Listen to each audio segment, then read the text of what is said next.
నా పేరు దుర్గా. నేను 16 ఇయర్స్ నుండి ఈ ఫీల్డ్లో ఉన్నాను. నాకు చివావా స్టార్టింగ్ పామేరియన్ బ్రీడ్ చేస్తూ ఉండే. బ్రీడ్ అంటే జస్ట్ నాకు ఇష్టమని తెచ్చి పెంచుకున్నాను. దాని తర్వాత మెల్లమెల్లగా అది కొన్ని సంవత్సరాల తర్వాత బ్రీడింగ్ చేశాను. దాని తర్వాత షిడ్జు, ఇప్పుడు చివావా, షిడ్జు, పుడుల్ 3 బ్రీడ్స్ చేస్తున్నాను. ఇంతకుముందు చాలా ఎక్కువ ఉండే, ఇప్పుడు బ్రీడింగ్ కొద్దిగా తక్కువ అయిపోయింది. అది ఈ చివావాలోని ఇది స్మూత్ కోట్. మీకు ఇందులో నేను అంటే చివావా అంటే స్పెసిఫిక్గా బ్రీడ్ కోసం తెలియాలి. ఏదంటే అది అంటే అందరూ ఇది చివావా ఇట్లా ఉంటే చివావా అనుకుంటారు. బట్ చివావాలోని మెయిన్ యాపిల్ హెడ్ రావాలి. హెడ్ చూసారు కదా, ఇట్లా యాపిల్ హెడ్ ఉండాలి. ఇది 3 ఇయర్స్ ఫీమేల్, 3 ఇయర్స్ దీనికి. కానీ దీని హైట్ కానీ సైజ్ కానీ చూడండి 9 ఇంచెస్ ఉంటుంది. ఎక్కువ హైట్ ఉండదు. సైజ్ కూడా మీకు ఇంత వెడ్త్ ఉండదు. చివావాలో వెడ్త్ తక్కువ ఉండాలి. ఇది లాంగ్ కోట్ అనేది ఇప్పటి వరకు చాలా మందికి తెలియదు, చివావాలో లాంగ్ కోట్ కూడా ఉంటుందా అని. చాలా తక్కువ మంది బ్రీడ్ చేస్తున్నారు. ఇప్పుడే కొద్దిగా మార్కెట్ లో తెలుసు. ఇంతకుముందు అంతగా ఎవరు లాంగ్ కోట్ బ్రీడ్ చేయలేదు. అయినా మన హైదరాబాద్ లో చివావాలో బ్రీడ్ చేసేటోళ్ళు చాలా తక్కువ మంది అన్నమాట. వేరే బ్రీడర్ దగ్గర నేను తెచ్చుకున్నాను ఇప్పుడు కొత్తగా బ్రీడ్ చేద్దామని చెప్పి. 8 months ఓల్డ్ ఫీమేల్ ఇది. ఈ డాగ్ బ్రీడ్ గురించి చెప్పండి. అసలు చివావాస్ నేచర్ ఎలా ఉంటుంది, వీటి క్యారెక్టరిస్టిక్స్ ఎలా ఉంటాయని. వీటి నేచర్ అయితే మీకు తెలుసు, చాలా సైలెంట్ గా అంటే ఎక్కువ అరుస్తాయి ఎవరైనా వస్తే, సౌండ్ చేస్తే, అంతేగాని కరవడము. చాలా మంది ఇన్స్టాగ్రామ్ లో చూసి ఇవి కరుస్తాయి అంటారు, కానీ కాదండి, అసలు కరవు. చాలా ఫ్రెండ్లీ ఉంటాయి. ఇంకా దీని వెయిట్ తక్కువ ఉంటుంది, మెయింటెనెన్స్ తక్కువ ఉంటుంది. దీనికి ఫీడింగ్ మీరు స్పెసిఫిక్ గా దీనికి ఇదే ఫీడింగ్ పెట్టాలేమో, రాయల్ కెనల్ పెట్టాలేమో అలా ఏమి ఉండదు. బట్ హోమ్ ఫుడ్ కూడా పెట్టుకోవచ్చు మినిమం 6 months దాటిన తర్వాత. బట్ దీని మెయింటెనెన్స్ అయితే చాలా తక్కువ ఉంటుంది. 12 inches 13 inches అలా ఉండదు. చివావాలంటే చాలా చిన్న సైజు ఉండాలి. ఇంకా ఇప్పుడు ఏంటంటే లాంగ్ హెయిర్ చివావా వస్తుంది, అది కూడా సేమ్ హైట్ సేమ్ ఉంటది, కానీ దానికి ఫర్ ఉంటది. ఎన్ని టైప్స్ ఆఫ్ ఉంటాయి అంటే యాజ్ మీరు చెప్పినట్టు ఇప్పుడు లాంగ్ కోట్ అంటున్నారు అండ్ స్మూత్ కోట్ అంటున్నారు కదా. సో ఇందులో డిఫరెంట్ కలర్స్ ఏముంటాయి అండ్ ఇందులో డిఫరెంట్ టైప్స్ ఏముంటాయి? కలర్స్ చాలా కలర్స్ ఉంటాయండి. బ్లాక్ వస్తుంది, బ్లాక్ అండ్ వైట్ వస్తుంది, బ్రౌన్ అండ్ వైట్ వస్తుంది, ఫుల్ వైట్ వస్తుంది, బ్రౌన్ వస్తుంది. ఎక్కువ ఏంటంటే ఇట్లా red and white and brown patches ఉంటాయి. దాని తర్వాత బ్లాక్ అండ్ వైట్ ప్యాచెస్ ఉంటాయి. వీటిలో కంపల్సరీ ప్యాచెస్ ఉంటాయి. సింగిల్ కలర్ ఉంటుంది, బ్రౌన్ ఉంటుంది, బ్లాక్ ఉంటుంది, ఇట్లా డిఫరెంట్ కలర్స్ ఉంటాయి.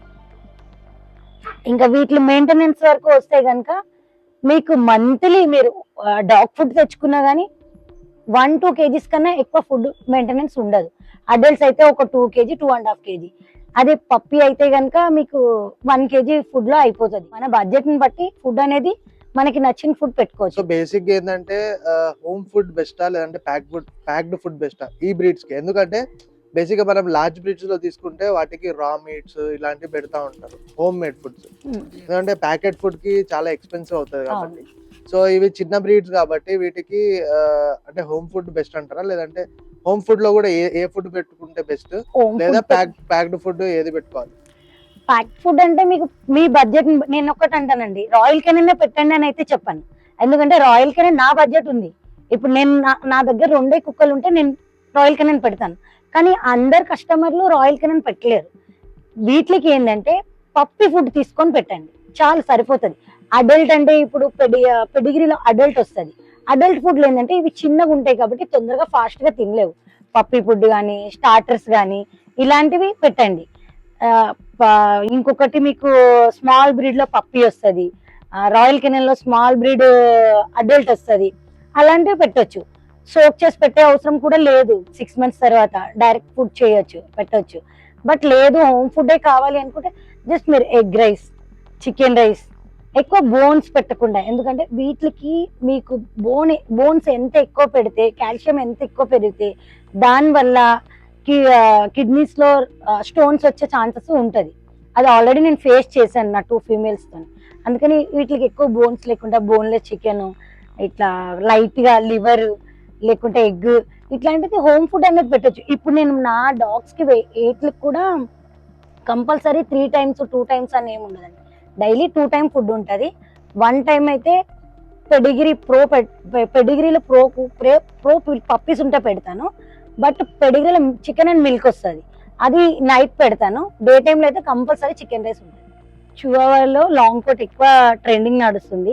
చివావా బ్రీడర్స్ హైదరాబాద్లోని చాలా తక్కువ మంది బ్రీడ్ చేస్తారు, అందులో నేను ఒకరు దాన్ని. కానీ చివావా పెంచడం అనేది అంటే బ్రీడింగ్ విషయంలో కూడా కొద్దిగా క్రిటికల్గా ఉంటుంది. అది చివావా బ్రీడ్ చేసేటోళ్ళకే అర్థమవుతుంది అన్నమాట. అది పప్పీస్ వేసేదాకా కూడా ప్రతి పప్పీకి కూడా మేము దానికి కాపలా ఉండి ప్రతిదీ చాలా కేర్గా చూడాలి. నెక్స్ట్ ఏంటంటే పప్పీని మీరు ఎవరి దగ్గర పర్చేస్ చేసేటప్పుడు 40 days ఉంది, 45 days ఉంది అంటే దయచేసి తీసుకోకండి. ఎందుకంటే ఈ పప్పీస్ అడల్ట్స్ ఉండడమే 2 kgs 2.5 kgs ఉంటాయి.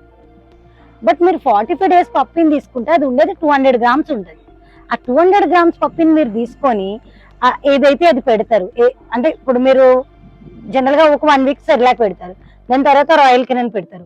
ఇమ్యూనిటీ తక్కువ ఉంటుంది, గ్రోత్ పెరగదు, సైజ్ పెరగదు. దాని హెడ్ సైజు మీరు మంచి పప్పి తీసుకునేటప్పుడు మదర్ దగ్గర నుండి వచ్చినప్పుడు యాపిల్ హెడ్ మంచిగా కనిపిస్తుంది. అది మీరు తీసుకొని తర్వాత ప్రాపర్గా కరెక్ట్ మెయింటైన్ చేయలేదు అనుకోండి, ఆ ఇమ్యూనిటీ తగ్గిపోతుంది. ఏదైనా లూజ్ మోషన్ వామిటింగ్ ఇట్లాంటి అయింది అనుకోండి, దాని సైజ్ దాని క్వాలిటీ అనేది మీకు అసలు కనపడదు. అందుకనే మీరు ఎప్పుడు చివావా పప్పి తీసుకున్నా please request minimum 2 months 2.5 months పప్పిని తీసుకోండి. ఫుల్ ఇమ్యూనిటీ ఉంటుంది, మదర్ మిల్క్ తాగి ఉంటుంది. ఆల్రెడీ మేము ఒక వ్యాక్సిన్ చేసి పెడతాం, అంటే నేను చేస్తాను. నాతో పాటు బ్రీడ్ చేసే చివావా బ్రీడర్స్ ఎవరెవరైతే ఉన్నారో వాళ్ళందరూ కూడా కంపల్సరీ చేస్తారండి. ఎందుకంటే అది చిన్న పప్పి, 45 days దాటిన వెంటనే అంటే ఇమ్యూనిటీ మంచిగా ఉంది, మదర్ దగ్గర ఉంది, వ్యాక్సిన్ చేసి మదర్ దగ్గర పెడితే ఎటువంటి ప్రాబ్లం ఉండదు. ఇమ్యూనిటీ తక్కువ ఉన్నట్లుగా వ్యాక్సిన్ చేస్తారనుకోండి, ఆటోమేటిక్గా ప్రాబ్లం వస్తుంది. అందుకని మినిమం 2 months నుండి 3 months లో పప్పిని మీరు పర్చేజ్ చేసుకోండి. తీసుకున్న తర్వాత కూడా మీరు సెర్లాక్ అనేది ఫీడ్ చేస్తూ అప్పుడు మీరు వెట్ ఫుడ్ కి వెళ్ళండి. అంతేగాని డైరెక్ట్ తీసుకుని వెంటనే వెట్ ఫుడ్ పెట్టేదాం, తినేస్తుంది కదా, తినేస్తుంది ఓకే, అప్పుడు దానికి తెలియదు. దాని తర్వాత ఇండైజెషన్ ప్రాబ్లమ్స్ అవి వస్తాయి.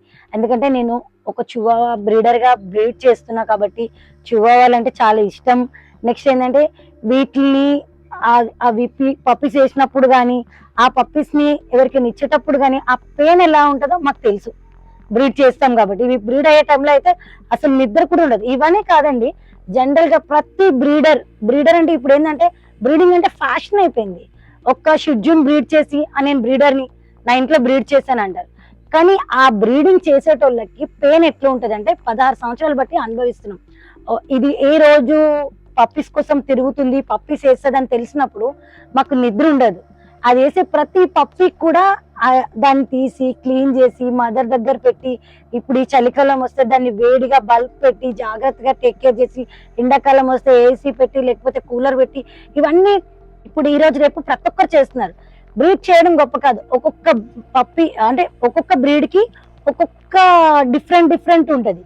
ఈ చివావాలు బ్రీడ్ చేయడం వేరు, బీగిళ్ళు బ్రీడ్ చేయడం వేరు, జర్మన్ షెపర్డ్లు బ్రీడ్ చేయడం వేరు.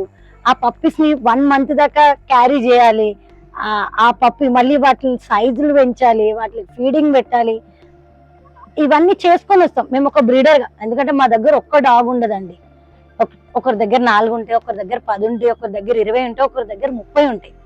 బట్ బ్రీడర్స్ ని కొద్దిగా గుర్తించి బ్రీడర్స్ దగ్గర తీసుకోవడం, బ్రీడర్స్ ని ఎంకరేజ్ చేయడం, ఇలాంటివి చేయండి. ఎవరో వచ్చారు నేను ఇప్పుడు 35 చెప్తానండి ఈ పప్పిని, వేరే వచ్చి మీకు 20,000 చెప్తాడు. బట్ 20,000 ఎలా చెప్తున్నాడు ఆయన? అది కరెక్ట్ బ్రీడా కాదా, దాని సైజ్ ఎంత వస్తుంది, దాని గ్రోత్ ఎంత ఉంటుంది, ఒకసారి అడగండి మీరు కూడా. దీని సైజ్ ఎంత వస్తుంది, దీని గ్రోత్ ఏముంటది, ఇది ఏం ఫుడ్ తీసుకుంటది, ఇవన్నీ మీరు ఒకసారి అడగండి. అడిగి దాని తర్వాత పర్చేస్ చేయండి. నేను చేయొద్దని అంటలేదు. మీకు అమౌంట్ తక్కువ వస్తుందంటే ఆటోమేటిక్గా దాని క్వాలిటీ కూడా తక్కువనే ఉంటుంది. మేము ఇయర్లీ వన్స్ బ్రీడ్ చేస్తామండి, 1 year దానికోసం కాసుకొని కూర్చుంటాం. దాని పప్పీస్ వేస్తుంది కదా, నేనే కాదు ప్రతి బ్రీడర్ అండి. ఈ బ్రీడర్ల అందరం మేము ఎంత బాధపడతామో మాకు తెలుసు అది. సో బేసిక్ గా బ్రీడర్స్ దగ్గర అంటే బయట పప్పీస్ చాలా మంది అమ్ముతున్నారు. సో వాళ్ళు బ్రీడర్సా లేదంటే రీసేలర్సా లేదంటే వేరే ఎవరైతే ఉన్నారో అది మనకైతే తెలీదు. బేసిక్ గా ఇప్పుడు మనము ఒక బ్రీడర్ ని ఎందుకు ఇంట్రడ్యూస్ చేస్తున్నాం అంటే బ్రీడర్ దగ్గర తీసుకోవడం వల్ల లాభాలు ఏంటి, కస్టమర్స్ కి? బ్రీడర్ దగ్గర తీసుకోవడం వల్ల లాభాలు ఏంటి అంటే, ఫస్ట్ ఆఫ్ ఆల్ బ్రీడర్ కి ఆ బ్రీడ్ కోసం తెలుస్తుంది. ఎందుకంటే దాన్ని ఆయన బ్రీడ్ చేస్తాడు. నెక్స్ట్ దానికి ఏం ఫుడ్ పెట్టాలి, పప్పికి ఎప్పుడు వ్యాక్సిన్ ఇవ్వాలి, ఎప్పుడు వరకు మీరు లిక్విడ్ ఫుడ్ ఇవ్వాలి, సెర్లాక్ కానీ మిల్క్ పౌడర్స్ వస్తాయి రాయల్ కెనన్, అది ఎప్పటి వరకు ఇవ్వాలి, దాని తర్వాత ఫీడింగ్ రాయల్ కెనన్ ఎప్పటి నుండి స్టార్ట్ చేయాలి, అది ఎప్పటి వరకు ఇవ్వాలి, దాని తర్వాత హోమ్ ఫుడ్ ఎప్పుడు ఇవ్వాలి, ఇవన్నీ బ్రీడర్ కి ఒక అనుభవం ఉంటుందండి. ఏదో తెచ్చామా మీ చేతికి ఇచ్చేసామా, అమౌంట్ తీసుకున్నామా వెళ్ళిపోయామా, ఇది బ్రీడర్ పని కాదు. బ్రీడర్ పని ఏంటి, మీకు ఇచ్చే కస్టమర్, ఇచ్చే పర్సన్ బ్రీడరా రీసేలరా అది మీకు ఈజీగా అర్థమవుతుంది. ఎందుకంటే మీరు పప్పి తీసుకునేటప్పుడు కొద్దిగా అడగండి ఆయన వ్యాక్సిన్ షెడ్యూల్ ఏంటి, ఎప్పుడు వ్యాక్సిన్ షెడ్యూల్ ఏముంటది అంటే, మీకు కరెక్ట్ గా బ్రీడ్ చేసేటోళ్ళు కరెక్ట్ ఆన్సర్ వెంటనే ఇస్తారు. ఆలోచించి డాక్టర్ అడిగి చెప్తాను ఇవన్నీ చెప్పారు. 45 days కి ఫస్ట్ వ్యాక్సిన్ స్టార్ట్ అవుతుంది, అది క్లియర్ గా చెప్తాను. మీకు డీవార్మింగ్ ఎప్పుడైంది అడిగి చెప్పరండి, ఎందుకంటే డీవార్మింగ్ చేస్తారు కాబట్టి వాళ్ళకు ఒక అవగాహన ఉంటుంది. ఎవ్రీ 15 days కి డీవార్మింగ్ చేయాలి పప్పీస్ కి. అడల్ట్స్ వచ్చాక 3 months కి ఒకసారి చేయాలి, సెమీ అడల్ట్ ఉన్నప్పుడు 2 months కి ఒకసారి చేయాలి. ఇది కనీస అవగాహన ఉన్న వాళ్ళ దగ్గర మీరు తీసుకున్నారనుకోండి, మీ పప్పీ సేఫ్ గా ఉంటది. ఇంకొకటి మదర్ చూపిస్తారు, ఫాదర్ చూపిస్తారు, బట్ మదర్ ఫాదర్ మీరు చూడకుండా పప్పీ తీసుకున్నా గానీ బ్రీడర్ ఏంటంటే ఆయన ఒక రెస్పాన్సిబిలిటీ తీసుకుంటాడు. మీరు ఎప్పుడైనా మీకు ఏ డౌట్ రండి, మీరు అర్ధరాత్రి ఫోన్ చేసినా ఎత్తి సమాధానం చెప్తాడు. ఆ మేడం ఏ మెడిసిన్ వేయండి, ఇప్పుడు దీనికి మోషన్ అవుతుంది ఏం వేయాలి, ఏదైనా మెడిసిన్ చెప్తాడు. ఏ అవగాహన లేని వాళ్ళ దగ్గర మీకు 500 తక్కువ వస్తుంది, 1000 తక్కువ వస్తుంది, మీరు ఇదే ఆలోచిస్తున్నారు. కానీ మేము మా బ్రీడింగ్ లోని ఒక్కొక్కరం 20-30 కుక్కలు బ్రీడ్ చేస్తుండే, ఇప్పుడు బ్రీడ్ చేయాలంటేనే భయం అవుతుంది. ఎందుకంటే ఈ మార్కెట్ మొత్తం ఖరాబ్ చేసేసారు. ఇప్పుడు ఎవరెవరో వస్తున్నారు, పప్పి వస్తున్నారు, రోడ్డు మీద ఇస్తున్నారు, వెళ్ళిపోతున్నారు, మీ ఇంటికి తెచ్చిస్తున్నారు. మీరు మీ ఇంటికి తెచ్చి, మేము కూడా ఇంటికి తెచ్చిస్తాం. ప్రతి బ్రీడర్ మీ ఇంటికి తెచ్చి సర్వీస్ చేస్తారండి. చేయని బ్రీడర్ ఎవరు ఉండరు. ప్రతి ఒక్క బ్రీడర్ మీకు ఇంటికి తీసుకొచ్చి సర్వీస్ ఇచ్చి మీకు ఏం ఫుడ్ పెట్టాలి, నియర్ బై డాక్టర్ ఎవరు ఉంటారు, నియర్ బై ట్రైనర్ ఎవరు ఉంటారు, బోర్డింగ్ ఏముంటది, ప్రతి ఒక్కటి నేను సజెస్ట్ చేస్తా. నాతో పాటు మా బ్రీడర్స్ అందరు సజెస్ట్ చేస్తారండి. అంటే నా డాగ్స్, అంటే నేను బ్రీడ్ చేసిన డాగ్స్ ఈ రోజు డాగ్ షోలో సీసీ తీసుకుంది అంటే అది ఓన్లీ నా ఫీమేల్ ఒక్కటే కాదు, మీ మేల్ వల్ల అది ఇదైంది. సతీష్ వాళ్ళ మేలు అది. ఆ ఫీమేల్ యొక్క మదర్ ఇది, ఇది mother. Father Satish the rocket అని ఉంటది, దీని పేరు చోటు. ఇది హనీ. దీని పప్పీస్ కూడా నా కస్టమర్ల దగ్గర చాలా మంది దగ్గర ఉన్నాయి. చాలా ఫ్రెండ్లీ ఉంటది. ఇవి కరుస్తుంది అంటారు కానీ అట్లా ఏమి ఉండదు. సందీప్ అన్న అయితే ఆయన మెయిల్స్ కూడా లాస్ట్ ఇయర్ 2 times 3 females కి వాడాము. అవి కూడా పప్పీస్, మంచి పప్పీస్, గుడ్ పప్పీస్ వచ్చాయి. తర్వాత ఆయన ఏంటంటే నేను ఆయన కోసం ప్రత్యేకించి చెప్పవలసిన అవసరం లేదు.